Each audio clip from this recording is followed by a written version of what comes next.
नाज़रीन अवां सां ख़बर शेयर कयूं था कंधकोट में SHO बख्शापुर ख़िलाफ़ ॻोल्हा बिरादरी जो SSP कंधकोट आफ़ीस आॾो हथनि में प्ले कार्ड खणी एहतजाज कयो।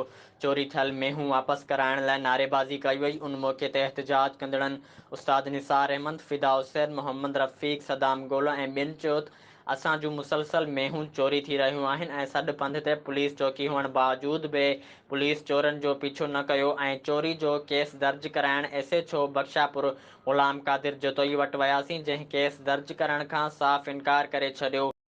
जेको असांजो इजाल करे छॾियो अथनि संजय टियों में आहे असांजे चौथों हर राति चोरी आहे असांजे।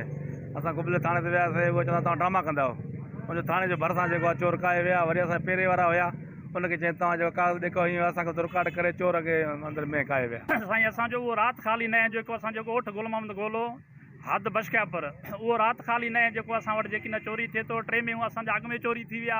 असां ग़रीब हूं, असांजी जेकी न मदद कयो वञे, असांजी जेकी असां इंसाफ़ कयो वञे। 4 में असांजा अॻु में चोरी थी विया। वरी उनखां बाद में कोठनि में उहो घर ख़ाली न आहे जो जंहिं घर में चोरी नथी थिए। असां SSP साहिब खे बि इहो अर्ज़ु कयूं था ऐं SHO बशकियापुर जी असांजी मदद कयो। SHO असां गोबलो खे बि असां अर्ज़ु कयूं था, उनखे बि असां इंसाफ़ खपे।